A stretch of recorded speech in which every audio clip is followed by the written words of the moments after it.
Imagine for a moment that you run a company, and you've just made the hire of a lifetime. You've hired an intern, but this is no ordinary intern. This intern is a creature of pure, unadulterated genius. On its first day, you nervously ask it to maybe look at a minor bug in the login system. Instead, it rewrites your entire company's software stack from the ground up in a programming language it invents on the spot. A language that is so efficient, it actually generates electricity while it runs. By lunchtime, it has solved cold fusion using only a handful of paper clips and a half-eaten bag of potato chips it found in the break room. It has composed a symphony that makes grown men weep, and it has translated that symphony into the native tongue of dolphins just because it was bored. You're not just impressed, you are terrified. You're also planning your retirement because this beautiful, terrifying intelligence is about to make you richer than entire nations. There is, however, one small, tiny, infinitesimal catch.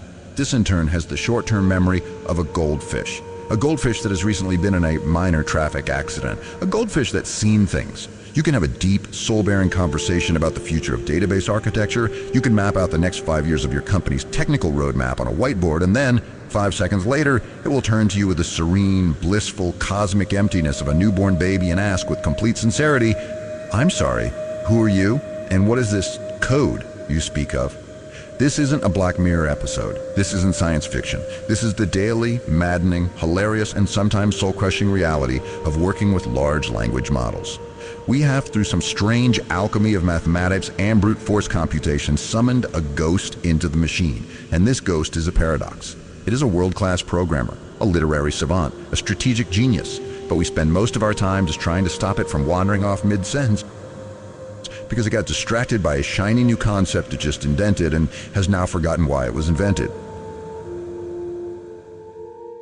So how do you manage a digital phantom? How do you build a working relationship with a mind that resets itself every few minutes? Well, here's the secret, the core idea we're going to unpack today. The answer is, you don't. You don't collaborate, you don't try to reason with it, you don't try to be its friend, you tame it. You build a very specific, very clever, and very, very robust cage made of pure, unbending logic. Today, we're not going to be software engineers. We are going to become zookeepers for the digital ghosts we've created. This is a masterclass in taming the machine. So let's get into it. So here's our roadmap for this little expedition into the digital zoo. Our journey today is a 6-part masterclass in becoming a professional beast tamer. First, we'll properly meet the forgetful ghost and get to grips with its truly bizarre, almost poetic amnesia. Then we're going to explore what I call the folly of vibes. This is the all too common and frankly very expensive mistake of trying to befriend the ghost instead of controlling it. After that, we get to the real meat of it, architectural subjugation, which sounds a bit dramatic, I know, but it's where we learn how to build that cage. Next up, we'll do something that sounds impossible. We'll give our ghost an external brain, and I promise it's both simpler and much sillier than it sounds. Then we have to confront the harsh numbers of the token economy, because every single thought this ghost has, brilliant or otherwise, costs you real actual money. And finally, we'll bring it all home in mastering the machine, the part where you graduate from being a frustrated user to a master orchestrator of digital intelligence. All right, let's start by properly meeting our ghost. To make this less abstract, let's give him a name. Let's call him Stochastic Stan. Stan is our genius intern. On his first day, you timidly approach him and ask if he wouldn't mind optimizing a simple sorting algorithm. Stan looks at you, a flicker of cosmic understanding in his eyes. He doesn't just optimize it. No, that would be far too simple. He invents an entirely new branch of mathematics that makes the very concept of sorting data obsolete. Then he builds a working prototype that organizes information by whispering existential truths to it until the data arranges itself out of sheer enlightenment. You are stunned. You are ready to make him CEO, president, and supreme galactic overlord of the company. Then you make a fatal mistake. You go to lunch. When you come back, Stan is staring blankly at the screen. The revolutionary code is gone. He has forgotten the project. He has forgotten your name. He has forgotten the concept of lunch. He has, however, used the combined power of the company's server farm to calculate the exact number of atoms in the known universe, and he has stored this number in a single variable named for a laugh. This isn't just a funny story. This is a perfect, almost painful illustration of the core flaw in these systems. It has a technical name, context drift, and it's a very clinical, very sterile term for the fact that the AI's brain is in a constant, gentle state of dissolving into soup. It doesn't remember things the way you and I do. We have a continuous thread of consciousness. Stan has a series of disconnected snapshots. Each time you send it a message, it doesn't recall your last conversation. No, it rereads the entire conversation history from scratch and then makes a statistical guess about what the next most probable word should be. It's a miracle of probability, not memory. And the longer the conversation gets, the more the important stuff in the beginning, the mission, the constraints, your name, gets drowned out by the noise of the present. It's a form of digital entropy, a slow, inevitable slide from order into chaos. And our job is to fight that entropy. Now take a good, long look at the language on this slide. Read it carefully. To treat an LLM as a collaborator is a category error. It is a stochastic system that must be architecturally subjugated. This is not the friendly utopian language we usually hear in TED Talks about AI. This is not about synergy or partnership. This is the language of control. It's the language of a bomb disposal expert, not a brainstorming partner. And adopting this mindset is the single most important, most crucial shift you need to make if you want to get anything useful out of these systems. Let's break this down. Category error. What does that mean? It means you are fundamentally misidentifying what the thing is. It's like trying to play chess with a toaster. You can put the pieces on it, you can move them around, but you're not going to get a good game, and you're probably just going to end up with melted plastic. The toaster isn't stupid, it's just in the wrong category. It's built for making toast, not for strategic thinking. And LLM is the same. It looks like a collaborator, it talks like a collaborator, but it is not a collaborator. It is a tool, a very, very strange tool. Next, a stochastic system. This is a fancy technical way of saying it's an engine of probability. It's a world-class guesser. It has analyzed trillions of words and sentences from the internet, and it has built a complex statistical model of how they fit together. When you ask it a question, it's not thinking. It's running a massively complex mathematical function to predict the most likely sequence of words that should follow your question based on its training data. It's a stochastic parrot, as some researchers call it. A brilliant mimic, but a mimic nonetheless. You don't collaborate with a statistical storm, you build a storm wall. And that brings us to the final most controversial word, subjugated. It sounds harsh, doesn't it? It sounds like something a Roman emperor would do. But in this context, it's precise. It means to bring something under your complete control, and that is our job. We are not the AI's friend. We are its architects. We are its handlers. In practice, architectural subjugation means we stop having conversations and start issuing commands. It means we use rigid, unbreakable templates for our prompts. It means we break down every single task into tiny, microscopic, verifiable steps. We engineer a system where the AI's immense power is channeled down a very narrow, very predictable path. You stop asking it for favors, and you start giving it non-negotiable orders written in the language of pure, unambiguous logic. It's the difference between asking a guard dog to keep an eye on the place and building a fence, a gate, and a reinforced concrete kennel. One is based on hope, the other is based on engineering. So let's put an official name to the disease that afflicts our friend Stochastic Stan. The disease is called context drift, and it is the silent killer of promising AI projects all over the world. It's a digital form of entropy, where the beautiful, ordered structure of your initial plan slowly, quietly decays into a soupy mess of confused code. And it happens so quietly you barely notice it at first. It's insidious.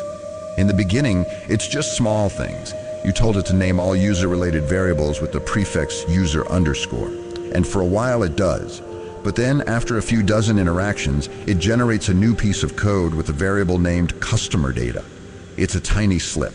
Annoying, but fixable. You correct it. You remind it of the rule. But the seed of chaos has been planted. A few interactions later, it forgets that the entire application is supposed to be written in TypeScript, and it suddenly starts generating a beautiful, elegant, and completely useless function in Python. Why? Because in the last few messages, you were discussing a Python library. That recent context overshadowed the foundational rule you set hours ago. and it gets worse. Eventually, it might forget the entire purpose of the application. You're building a high-security fintech app for processing mortgage applications, but you've been having a long back and forth about optimizing the user interface. Suddenly, the AI, in its infinite stochastic wisdom, decides that the best way to improve the UI would be to add a new feature for tracking the migratory patterns of North American songbirds. It's not being malicious. It's not a bug in the traditional sense. It's a mathematical inevitability of its design. The context window is a finite space, and like a crowded room, new arrivals push the old-timers out the door. This is why that philosophy of architectural subjugation we just talked about is so absolutely critical. We can't cure the AI's amnesia. It is fundamental to what it is. But what we can do is build guardrails. We can build a system of constraints and reminders so high, so rigid, that even when its brain turns to soup, it can't help but stumble down the narrow path we've defined for it. We're not memory surgeons, we're cage builders. And this graph right here, this shows the problem in brutal, undeniable action. This is like the EKG of a dying project. The gray line represents the AI's goal adherence. Think of it as its ability to stick to the plan you gave it at the beginning. As you can see, at the start of the conversation, it's at 100%. It knows who it is, it knows what it's supposed to be doing. But with each turn, with each new message, the line begins to droop. It's a slow, steady bleed out of purpose. After about 20 turns in this example, its adherence is plummeting. It's down in the weeds. This is the point where it's starting to get very, very interested in those migratory birds. This is context drift, visualized. Now look at the blue line. It's a completely different story. It also dips. It also starts to forget. But then something happens. It snaps back up again and again and again. It's a sawtooth pattern of forgetting and remembering. That is a specific technique at work, a technique called a context lock. So what is it? It's basically a forced rebriefing. It's an automated programmatic intervention. Every few turns, our system automatically injects a condensed, high-signal summary of the most critical instructions back into the conversation. We're not just hoping it remembers the mission, we are forcing the mission back into its immediate attention span.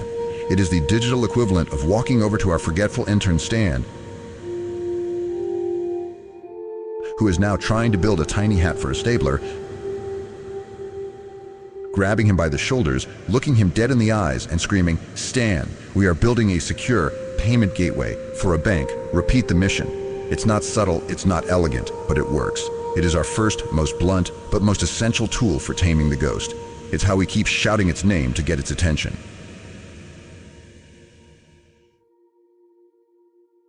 This brings us, naturally, to the single most common, and by far the most disastrous way that people try to interact with these systems. It's a method born of hope, of boundless optimism, and of a deep, profound misunderstanding of how these things actually work. I call it vibe coding. You've seen it, you've probably done it.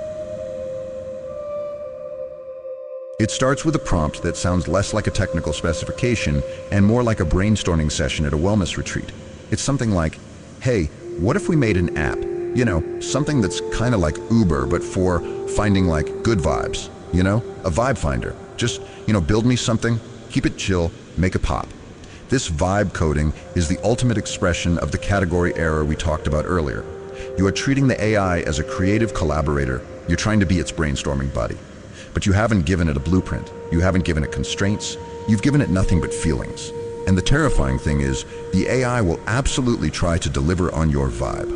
It will dutifully scan its trillions of data points for every document ever written about the words chill and pop and vibes, and it will generate thousands upon thousands of lines of code based on its statistical interpretation of what those words mean.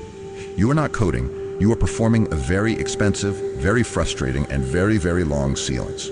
You're trying to summon a functional application from the ethereal plane of feelings, and the ghost you summon will be a confused, buggy, and deeply unchill monster. You see the two paths laid bare.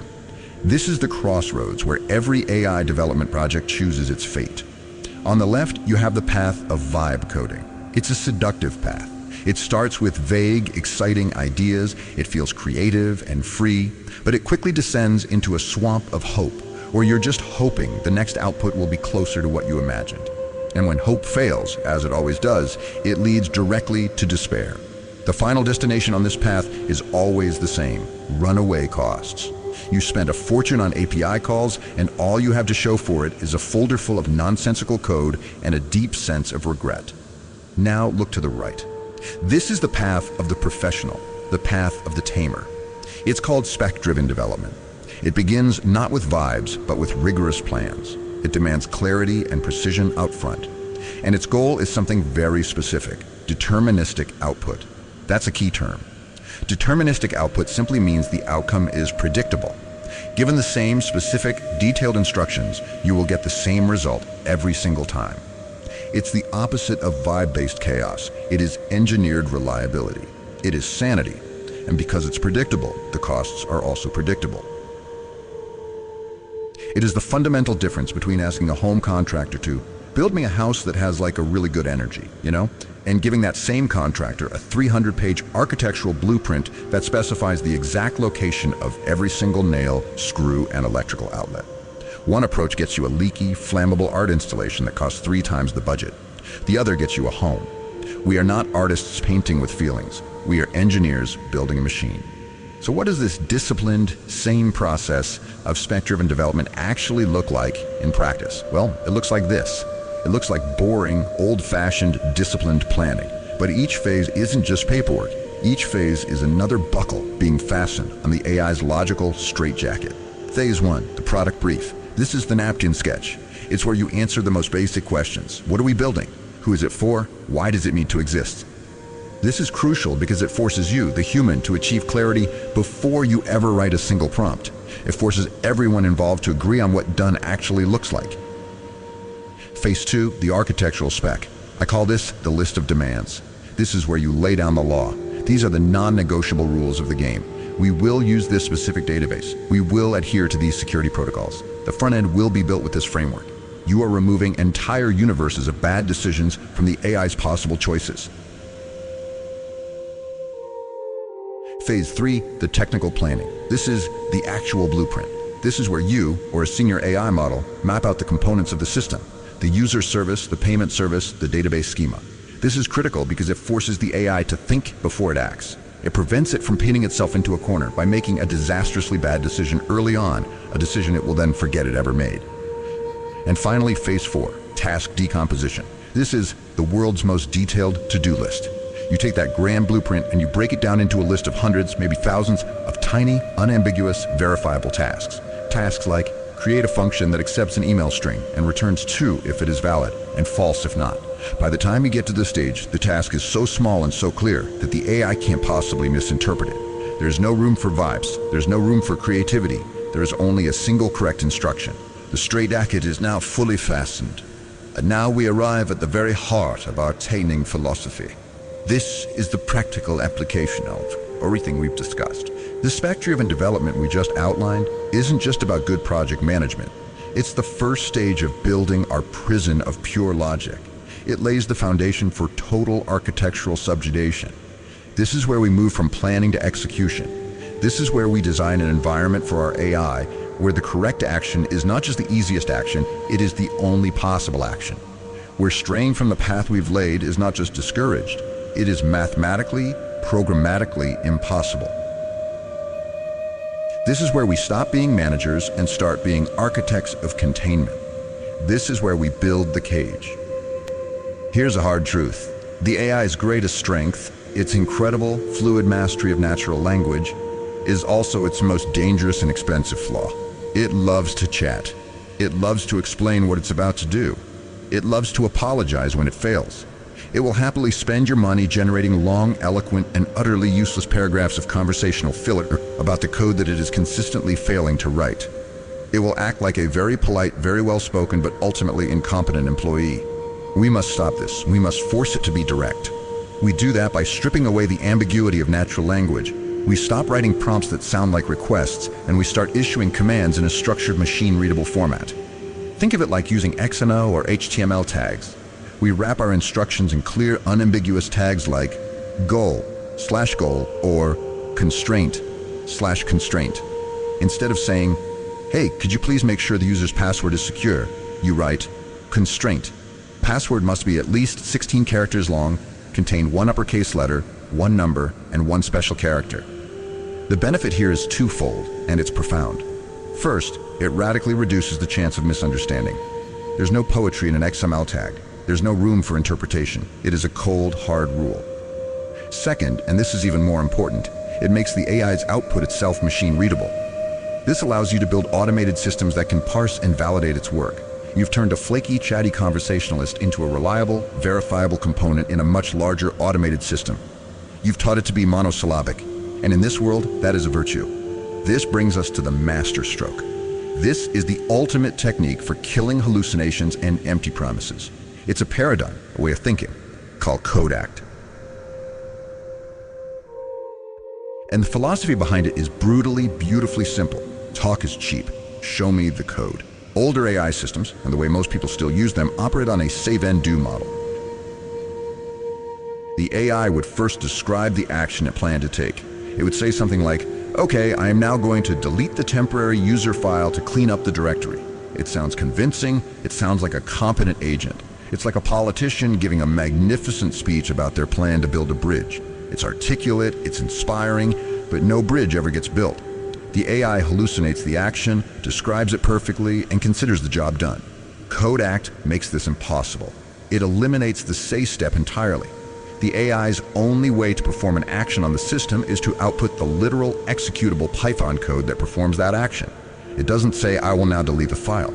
It is forced to output the single line of code, os.remove tempfile.tmp. That code is then immediately captured by the surrounding system and executed in a secure environment.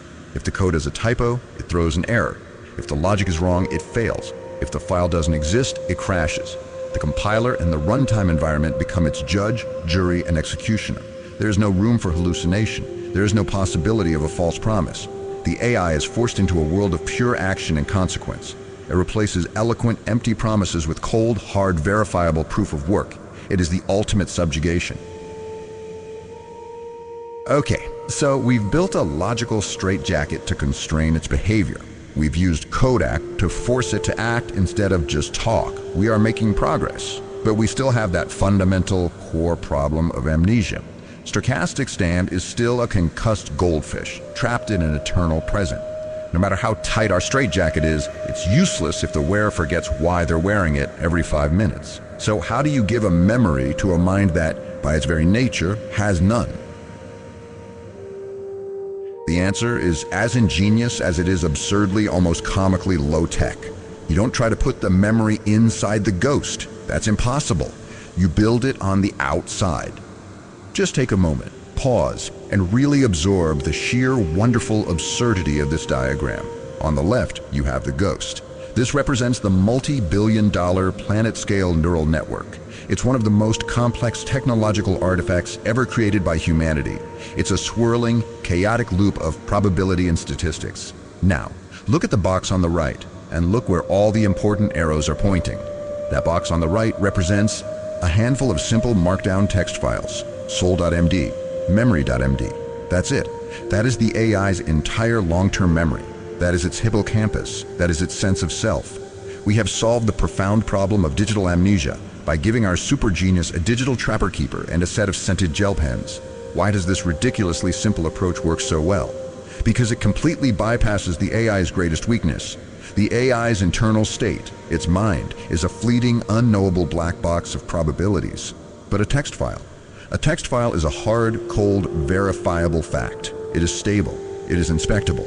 We, the human architects, can read it, we can edit it, and we can force the AI to treat it as the unbreakable source of truth on every single turn. The AI doesn't need to remember its mission. It just needs to be forced to reread the mission.md file every single time it wakes up. We've outsourced its consciousness to a notepad. So, let's break down the components of this external brain, this digital trapper keeper. Each file serves a critical, distinct purpose in keeping our ghost sane and on task. First, you have soul.md. This is its constitution. It's the highest level document. It defines the AI's persona, its core purpose, its fundamental constraints. It might say, you are a senior software engineer. You are diligent and concise. You will never write code that compromises security. It's the bedrock of its identity. It's also where you'd write its angsty poetry if you wanted to, I suppose. Next, agents.md. This is the employee handbook. This file is critical for ensuring consistency across a long and complex project. It lists all the specific rules, the coding conventions, the required file formats, the API schemas. This prevents the AI from reinventing the wheel on every single run.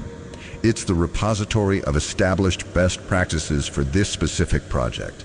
Then there's memory.md. This is the project's diary. This is a long-term learning mechanism.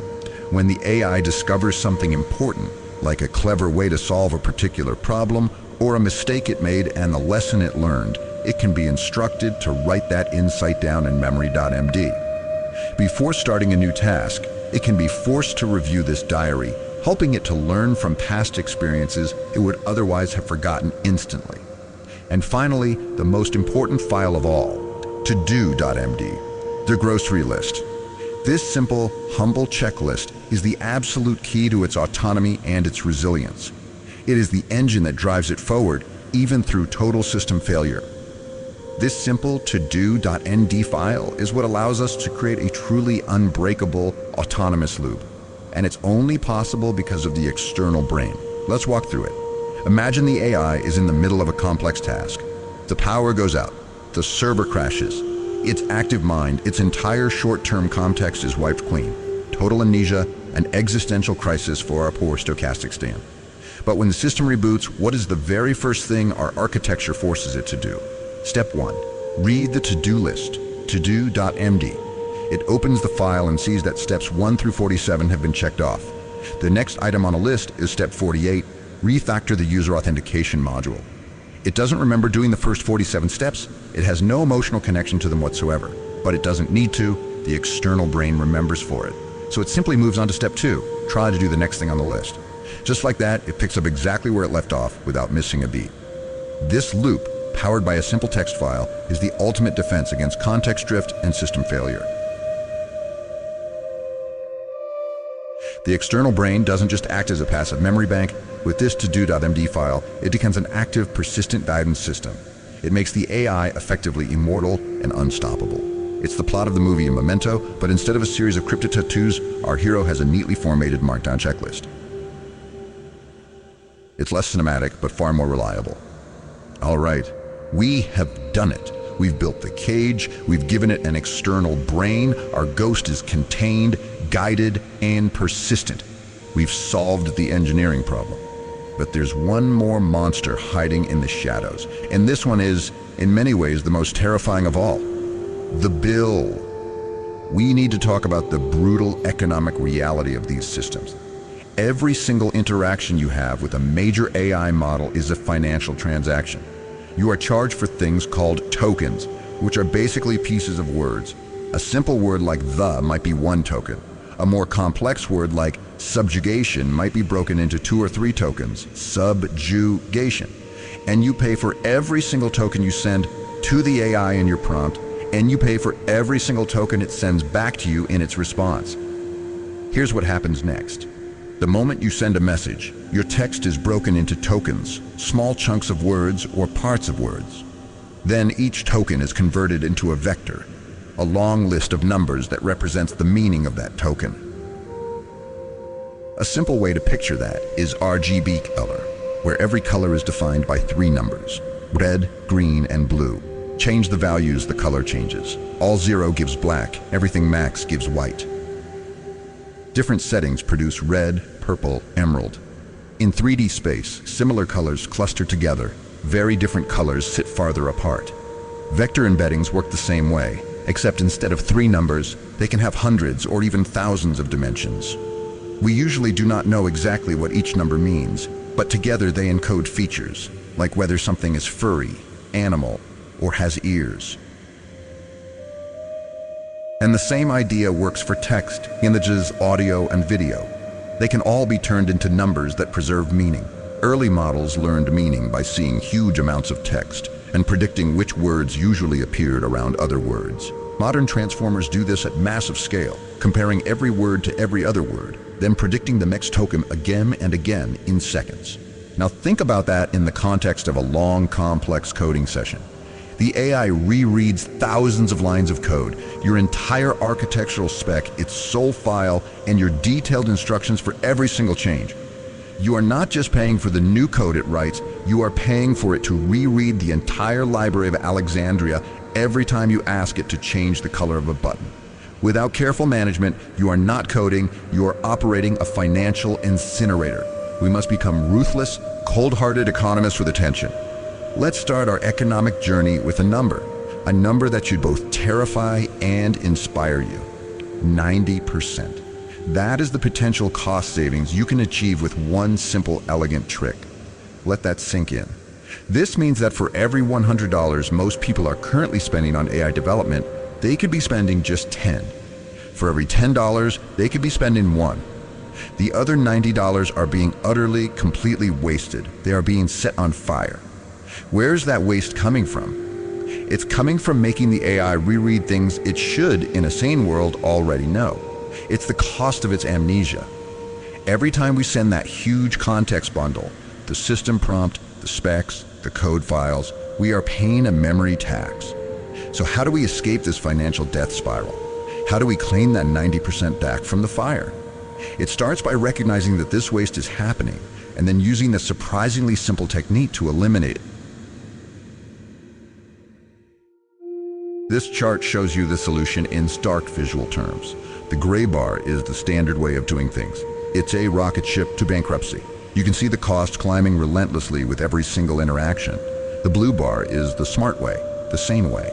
The difference between these two worlds is a feature that some API providers offer called prompt caching. Here's how it works, and it's absolutely brilliant.